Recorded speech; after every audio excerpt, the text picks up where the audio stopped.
हमेशा वो जीप से सफ़र करते थे, लेकिन इस बार महाराज जी ने ट्रेन को अपने सफ़र के लिए चुना और यह भी एक रहस्य बना रहा। दोस्तों, यह दिन था 9 सितंबर 1973 को, जब बाबा जी ने कैंची धाम से वृंदावन की ओर जाने का निर्णय लिया और वह निकल पड़े। बाबा के आदेश से जब गाड़ी मथुरा में रुकी तो सभी रेलगाड़ी से भक्तजन उतर गए। स्टेशन पर कुछ भक्तों ने बाबा के पैर भी छुए, लेकिन कुछ समय बाद बाबा ने अपनी आंखें बंद कर ली। उनके शरीर से पसीना आने लगा। उन्होंने पानी मांगा और पानी पीने के बाद उन्होंने वृंदावन ले चलने के लिए कहा। जब तक एक टैक्सी की व्यवस्था की गई, तब तक बाबा जी बेहोश हो गए थे। उन्हें आश्रम ले जाने के बजाय भक्त उन्हें वृंदावन में रामकृष्ण मिशन अस्पताल ले गए, जहां महाराज जी को ऑक्सीजन दिया गया। जब उनके रक्तचाप की जांच की तैयारी की जा रही थी, तो बाबा ने नाक से अपने ऑक्सीजन ट्यूब को खींच लिया और रक्तचाप के यंत्र को एक तरफ धकेल दिया और धीमी आवाज में कहा, यह सब बेकार है। इसके तत्काल बाद उन्होंने भगवान का नाम 3 बार दोहराया, जगदीश जगदीश जगदीश, और फिर उनका शरीर शिथिल पड़ गया। दोस्तों, 11 सितंबर 1973 को मध्यरात्रि में 1:15 पर अनंत चतुर्दशी का पवित्र दिन था, जब बाबा जी ने हृदयाघात के कारण खुद को अनंत में विलीन कर लिया था। जब पूरा भारत गहरी नींद में सो रहा था, तब बाबा ने अपनी भौतिक लीला को अपने भक्तों से दूर समाप्त कर दिया। बाबा के शरीर को वृंदावन आश्रम ले जाया गया, जहां चौकीदार त्रिलोक सिंह रात में उनके साथ बैठे रहे। त्रिलोक सिंह ने बाबा के हाथों को अपने हाथों में पकड़ा। वह अपनी आंखें बंद करके बैठे हुए थे। उन्होंने बाबा की नब्ज चलने का अनुभव किया, जबकि उन्होंने जब अब आंखें खोली अपनी, तो यह शांत थी।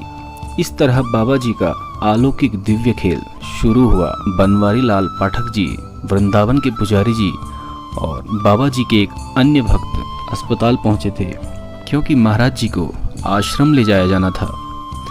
उन्होंने आगरा, दिल्ली, कानपुर, लखनऊ, नैनीताल और अन्य शहरों में फोन या टेलीग्राम के जरिए लोगों को सूचित करना शुरू किया।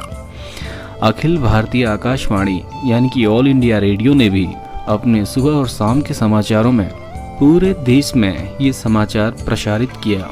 अगले सुबह हर जगह से भक्तजन वृंदावन के लिए रवाना हो गए। पास के शहरों और आसपास के इलाकों से भक्तगण सुबह सुबह जल्दी आ गए और दूर से आने वालों का सिलसिला पूरे दिन जारी रहा। श्री सिद्धि माँ और जीवंती माँ रमेश भाई के साथ कैंची आश्रम से टैक्सी से आने लगे। भारत में आए हुए पश्चिमी देशों के भक्त भी वहां आए थे तथा 30 अमेरिकी भक्तों का एक समूह विमान द्वारा भारत आने में सफल रहा। कई प्रसिद्ध व्यक्ति और उच्च अधिकारी भी महाराज जी को श्रद्धांजलि अर्पित करने आए थे। उनकी कृपा से खबर हर किसी तक पहुंची थी। जहां भी समाचार प्राप्त हुआ और जिसे भी प्राप्त हुआ, सब हक्के बक्के रह गए और समझ नहीं पा रहे थे कि बाबा जी के साथ आखिर क्या हुआ। वृंदावन आश्रम में भक्तजन बाबा के अंतिम संस्कार के विधि और तरीकों का फैसला नहीं कर पा रहे थे। कुछ लोग जल में विसर्जन के पक्ष में थे, लेकिन कुछ दूसरे लोग जमीन में समाधि बनाकर स्मारक बनाना चाहते थे। तभी वृंदावन के एक प्रसिद्ध संत बाबा लीलानंद ठाकुर, जिन्हें पागल बाबा के नाम से भी जाना जाता था, वह वहां पहुंचे। पागल बाबा ने अंत में निर्णय लिया कि महाराज जी का दाह संस्कार होना चाहिए और यह आश्रम के अंदर उसी स्थान पर होना चाहिए जहां पर यज्ञ किया जाता है। और उस जगह के चारों तरफ पहले से एक छोटी पत्थर की दीवार खड़ी की गई थी। इसे ऐसे बनाए रखा गया था जैसे कि इसका उद्देश्य महाराज जी का दाह संस्कार से ही तैयार किया गया हो। दोपहर 2 बजे तक श्री सिद्धि माँ भी नहीं पहुंची थी। लोग भूखे और प्यासे थे।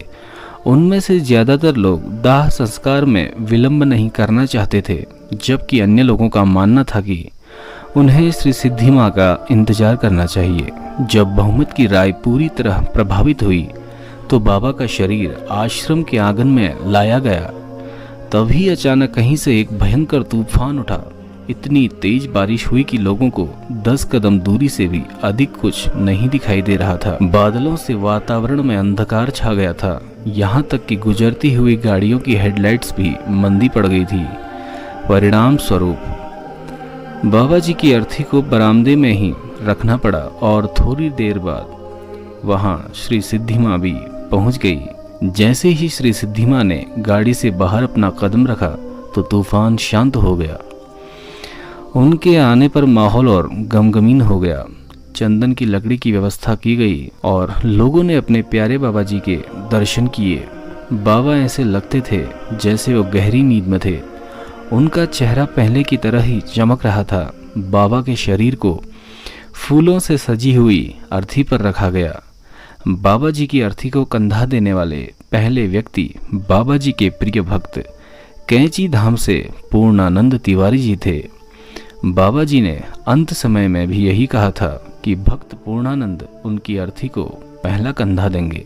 उसके बाद उनके शव को एक वाहन में रखा गया और वृंदावन के चारों ओर एक जुलूस के रूप में ले जाया गया। भक्ति संगीत के साथ, जैसा कि संतों के लिए पारंपरिक तौर पर किया जाता है। भक्तों की एक बड़ी भीड़ बाबा जी के पीछे खड़ी थी और लोगों ने मंदिरों और घरों से उन पर फूल बरसाए। लोगों ने हर कदम पर गाड़ी को रोककर बाबा जी की आरती की। बाबा की अंतिम यात्रा में एक लंबा समय लगा। इसके बाद वाहन को आश्रम लाया गया और अलग होने के दुख और जुदाई के बोझ वाले वातावरण में पूरी आस्था के साथ बाबा के भौतिक शरीर को अग्नि दी गई। उस दुखद समय के सभी के अपने अलग अलग अनुभव थे। जैसे कि जगमोहन शर्मा ने देखा कि अग्नि में राम और लक्ष्मण के बीच में बाबा जी खड़े थे और हनुमान जी उनकी परिक्रमा कर रहे थे। जब चिता की अग्नि शांत हुई, भक्तों ने कई कलशों में अस्थियां एकत्रित की।